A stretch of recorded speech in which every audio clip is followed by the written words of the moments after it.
Hello मरমৰ ছাত্ৰ ছাত্ৰীসকল first semester আৰু থাৰ্ড সেমিষ্টাৰৰ ছাত্ৰ ছাত্ৰীসকলে বহু দিনৰ পৰা খালি এটা প্ৰশ্নই কৰি আছে আমাক যে আমাৰ পৰীক্ষা কেতিয়া হ'ব, ৰুটিন কেতিয়া দিব, আমাৰ পৰীক্ষা হ'ব নে নাই আৰু আমাৰ পৰীক্ষা কেনে ধৰণে হ'ব, অনলাইন হ'ব নে অফলাইন হ'ব, ওটিবি হ'ব নে কি হ'ব।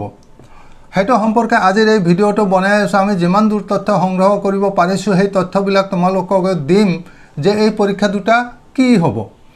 কিন্তু তাৰ আগতে কৈছো আমাৰ এই চেনেল মাই ইংলিছ ক্লাছৰুম যিসকল ছাত্ৰ ছাত্ৰী আজি প্ৰথম চাইছা তেওঁলোকক কৈছো তোমালোকে সাবস্ক্ৰাইব কৰি থৈ দিয়া আৰু কাষৰ বেল আইকনটো প্ৰেছ কৰি থৈ দিয়া যাতে পিছৰ ভিডিঅ'বিলাক তোমালোকে পোৱা। থাৰ্ড সেমিষ্টাৰত যিসকল ছাত্ৰ ছাত্ৰীয়ে পঢ়ি আছে তেওঁলোকৰ 20 মাৰ্কছৰ যি ইণ্টাৰনেল এছাইনমেণ্ট আছে সেই ইণ্টাৰনেল এছাইনমেণ্ট মাৰ্কছবোৰ ইতিমধ্যে কলেজত জমা লোৱা হৈছে আৰু সেইবোৰৰ যি অনলাইন আপডেট কৰিব লাগে সেইবিলাকৰ কাম চলি আছে। কিন্তু ফাৰ্ষ্ট সেমিষ্টাৰৰ তেওঁলোকৰ ইণ্টাৰনেল এছাইনমেণ্ট মাৰ্কছবোৰ এতিয়াও কলেজে জমা লোৱা নাই বা সেইবিলাক সংগ্ৰহ কৰা হোৱা নাই বা এছাইনমেণ্টবোৰ কৰোৱা হোৱা নাই যিবিলাক এছাইনমেণ্ট কৰাব লাগে।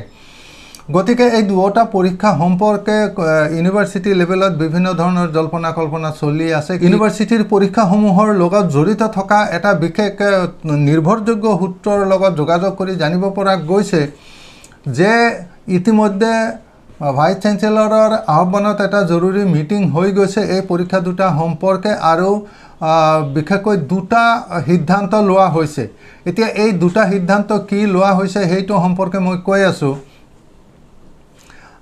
গুৱাহাটী ইউনিভাৰ্চিটিয়ে যদিও নোটিৰ যোগে এই কথাটো এতিয়ালৈকে সদৰি কৰা নাই কিন্তু 2-4 দিনৰ ভিতৰতে এই কথাটো ঘোষণা কৰাৰ সম্ভাৱনা আছে যে ফাৰ্ষ্ট সেমিষ্টাৰৰ পৰীক্ষা পাতিব লাগিব আৰু এইটো ওটিবি পৰীক্ষা হ'ব।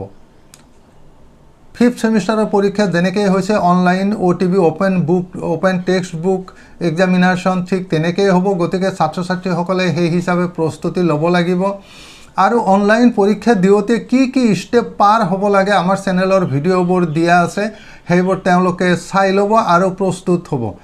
তাৰ ভিতৰতে প্ৰথম কথাটো হৈছে যে ওটিবি পৰীক্ষা অনলাইন দিবৰ কাৰণে অনলাইনৰ কাৰণে কি কি কাম কৰিব লাগিব। আমাৰ যেটো ভিডিঅ' আছে যে এই ভুল নকৰিবা সেই কথাবোৰ চাই ল'ব। কেনেকৈ মোবাইলৰ ডাটা ৰাখিব লাগিব, কেনেকৈ মোবাইল চাৰ্জ কৰি ৰাখিব লাগিব, কেনেকৈ PDF ফাইল বনাব লাগিব, কেনেকৈ এপছ যোগে বিভিন্ন এপছ আছে এপছ যোগে তেওঁলোকে PDF ফাইল বনাব লাগিব, স্কেন কৰিব লাগিব, কেনেকৈ ৰিনেম কৰিব লাগিব আৰু কেনেকৈ সেইবিলাক আপলোড কৰিব লাগিব বা কুৱেশ্যন পেপাৰ ডাউনলোড কৰিব লাগিব।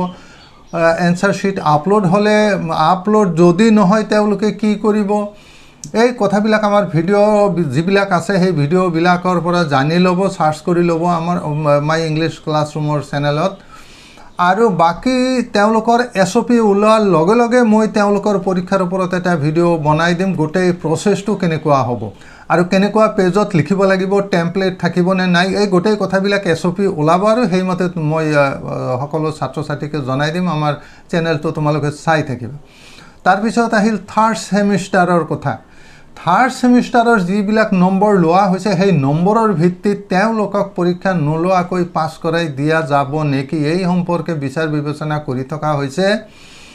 আৰু এই সম্পৰ্কে জানিব পৰা মতে UGCৰ লগত যোগাযোগ কৰি থকা হৈছে। যদি UGCয়ে এপ্ৰুভেল দিয়ে, যদি UGCয়ে মানি লয় যে পৰীক্ষা নোহোৱাকৈ তেওঁলোকক প্ৰমোশ্যন দিয়া যাব পাৰে তেতিয়াহ'লে হয়তো থাৰ্ড সেমৰ পৰীক্ষা নহ'বও পাৰে, এইটো সম্ভাৱনা আছে। কিন্তু মই আগতেই কৈছোঁ গুৱাহাটী ইউনিভাৰ্চিটিৰ তৰফৰ পৰা এইটো ডিক্লাৰেশ্যন কৰা নাই বা কোনো প্ৰকাৰ নটিচ দিয়া নাই।